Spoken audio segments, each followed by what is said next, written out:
ഹരേ രാമ ഹരേ രാമ രാമ രാമ ഹരേ ഹരേ, ഹരേ കൃഷ്ണ കൃഷ്ണ കൃഷ്ണ ഹരേ ഹരേ. രാമായണം ബാലകാവ്യം സുധീഷ്ണാശ്രമ പ്രവേശം തുടർച്ച.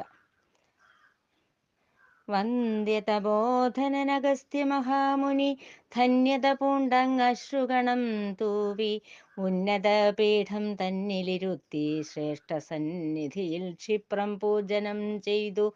താലവൃന്ദം കൊണ്ടു വീശി തണുപ്പിച്ച് മേനിയിൽ പനിനീരാൽ അഭിഷേകം ചെയ്ത് മാലേയ കുറികളാൽ അലങ്കൃതമാക്കിയവർ തന്നാലസ്യമെല്ലാം അകറ്റി മുനിവരൻ. പക്വഫലങ്ങളും നീരവും ക്ഷീരവും പുഷ്പാസനങ്ങളും എത്രയോമേകി പുഷ്ടമോദേന ഭുജിപ്പിച്ചു മാമുനി തൻ കർത്തവ്യങ്ങൾ ചെയ്യാനുത്സുകനായി. ക്ഷോണീപാലേന്ദ്രകുമാരന് പിന്നെ ജ്ഞാനോപദേശം ചെയ്തു മഹാമുനി. ദേവദത്തമായ ബാണചാപാദികളേകി അനുഗ്രഹിച്ചാനന്ദപൂർവം.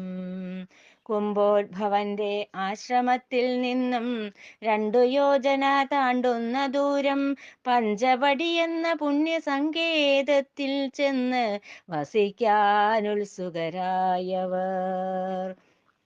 ജഡായു സംഗമം. പന്ഥാവിൻ മധ്യേ നഭസ്സിൽ കാണായൊരു പർവ്വതാകാരം പൂണ്ടവേഹംഗം. ക്രവ്യാതനാണെന്ന് ചിന്തിച്ച രാമൻ നിർദ്ദയം ശസ്ത്രമെടുത്തു നിഹനിക്കാൻ. പേടിച്ചരണ്ട പദത്രീ അന്നേരമോദി ദശരഥ ഭൂപസുതനോട്, തവ താതനാം ദശരഥൻ തന്റെ സഹചരൻ ശേനനാകും വ്യോമചാരി ജഡായു ഞാൻ.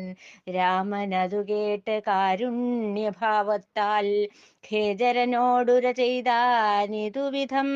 മനപീഠ വേണ്ടൊരു നാളും ശശാദന ശ്രേഷ്ഠ മമ തോഴനായി നീ വാഴുക സന്തതം. പഞ്ചവടി പ്രവേശം.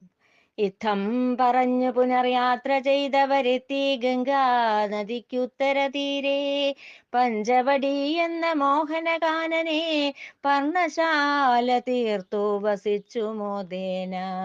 നിത്യേന പ്രാതകാലത്ത് ഉണർന്ന് നിൽസരണിയിൽ കുളിച്ചു തൊഴുത് പുഷ്പരസവം ഫലങ്ങളും ഭക്ഷിച്ച് തുഷ്ടരായ ഐശ്വര്യം പൂണ്ടു വസിച്ചവർ.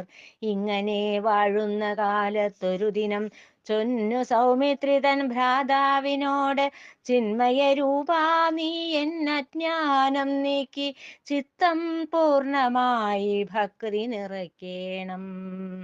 രാമനതു കേട്ടങ്ങാരൂഢതോഷത്താൽ പരമാത്മതത്വങ്ങൾ ഗ്രഹിപ്പിച്ചനുജന്റെ മായാകൽപ്പിത ഭ്രമങ്ങളെല്ലാം തന്നെ മാറ്റുവാനായുത്സുകനായി.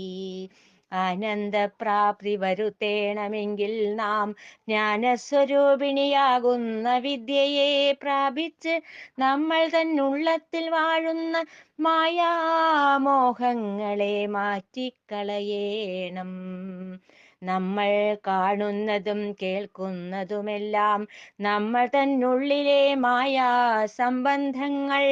അന്ധകാരം തന്നിൽ നമ്മൾ തന്നീക്ഷണം കൊണ്ടു പ്രയോജനമില്ലെന്നറിഞ്ഞാലും അന്ധകാരത്തിലെ അന്ധത നീക്കുവാൻ ആലസ്യമെന്നേ ദീപം തെളിയണം. അംശുകരങ്ങൾ പ്രകാശിക്കുന്ന നേരം സംശുദ്ധമാകും നമ്മൾ തന്നുള്ളം. അന്തരംഗത്തിൽ ദീപം തെളിയാൻ അന്വഹം ചിത്തം അമ്പലമാക്കേണം. അന്യർതൻ പീഠയിൽ ആനന്ദം കൊള്ളാതെ അനുകമ്പ പൂണ്ടവർക്ക് സാന്ത്വനമേകണം. കേൾക്കണം സോദരാ, ഓർത്തുകൊണ്ടാലും നീ നേത്രവും ശ്രോത്രവും ചിത്തവും ബുദ്ധിയും മറ്റിന്ദ്രിയങ്ങളുമെല്ലാം അടങ്ങുന്ന ക്ഷേത്രമത്രേ മമദേഹം നിർണയം. ഈ ദേഹശുദ്ധി ചെയ്ത് ശക്തി വെടിഞ്ഞ് ചിത്തശുദ്ധി പൂണ്ട് ഭക്തിയും കൈക്കൊണ്ട് സൽക്കർമ്മവും ചെയ്തു വസിക്കുന്നവർ തൻ നുള്ളത്തിൽ അന്ധത മാറുന്നു നിർണയം. അന്ധത നീങ്ങുമ്പോഴാദർശനത്തിനെന്ന പോൽ ആത്മചൈതന്യം തെളിഞ്ഞിടും നിർണയം. നമ്മൾ തന്നുള്ളത്തിൽ വാഴും ആത്മാവിനെ നമ്മൾ തിരിച്ചറിഞ്ഞിടുന്നു നിർണയം.